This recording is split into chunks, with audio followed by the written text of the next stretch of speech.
आज केवल गैस की बात नहीं है, आज बिजली की बात है, सड़कों की बात है, हर तरह की चीज़। हमारे बच्चे हैं, इनके पढ़ाई-लिखाई के लिए, हमारी लड़कियों के लिए, हमारी माँओं के लिए, हमारे सोसाइटी में कोई भी ऐसा सेक्शन नहीं है, हमारे समाज में कोई भी ऐसी श्रेणी नहीं है, जिसके तरफ अनदेखा किया गया हो, जिसके फ़ायदे की बात मोदी सरकार ने और भारतीय जनता पार्टी ने और यहाँ पे उत्तर प्रदेश में योगी जी ने ना की। जी। और धरातल पे ये चीज़ें उतर के हमारे इस परिवार के सामने है, क्षेत्र के सामने है, जनता के सामने है। तो ये सारी चीज़ें हैं, है ना? एक तो अब इसके आगे हमें और क्या करना है? और मैं अपने परिवार को धन्यवाद भी देता हूँ कि आप लोगों ने जो समय देखा है, उसके बाद जो बदलाव देश में आया है, ये बदलाव लाने वाली भी यही परिवार है। पूरे देश के, जिसको मोदी जी अपना 140 करोड़ का परिवार कहते हैं, वही लोग बदलाव लाए हैं। उन्होंने भारतीय जनता पार्टी के हाथों को मजबूत किया, मोदी जी के हाथों को मजबूत किया।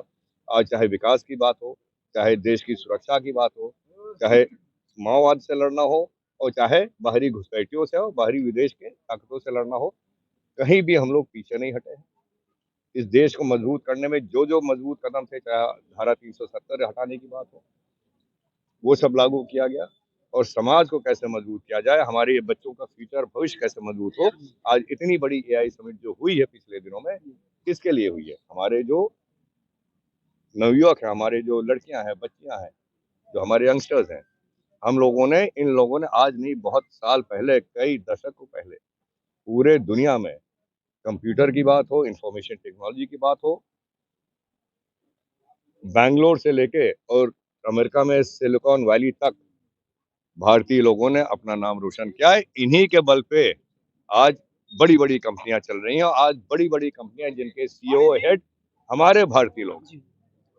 और आज जब एआई पिचाई बोल रहे हाँ, और आज जैसा जब एआई का ज़माना आया है, इसकी बहुत संभावनाएँ हैं। ये बहुत बड़ा बदलाव है और हर क्षेत्र में, हर पहलू में इसका काम होने वाला है और किसके लिए? ये हमारे समाज के पूरे दुनिया के लिए और बेहतर एक ज़िंदगी बनाने के लिए।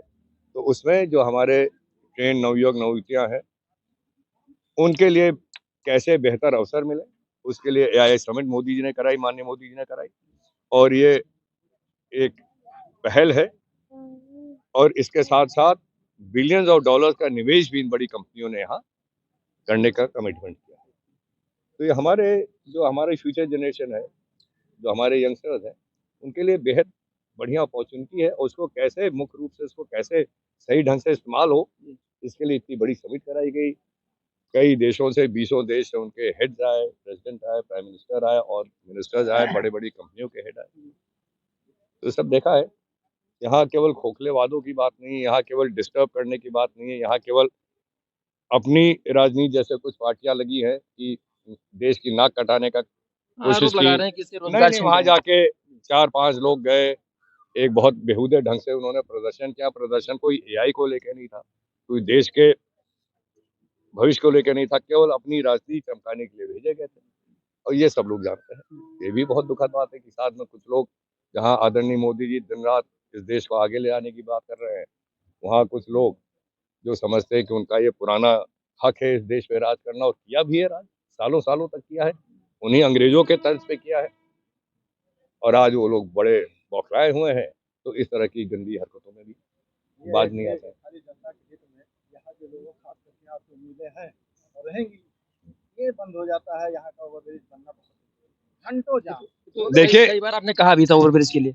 देखिए, हम जब तक चीज़ एकदम सामने ना आ जाए, तब तक हम उसका ढिंढोरा नहीं पीटना चाहते हैं। थोड़ा-सा सब्र रखिए, नजदीक है तुम। थोड़ा-सा सब्र रखिए बस। जी। जी। और वो तो बहुत बड़ी परेशानी हम हाँ, जानते हैं। हाँ। जी। आप कह चुके हैं कई बार कि हो गया। एक ओवरब्रिज भी है और बाज़ार के बीच में एक अंडरपास की भी बात है। बंदरहा वाला। हाँ। हाँ, आप ही के घर। ये देखिए।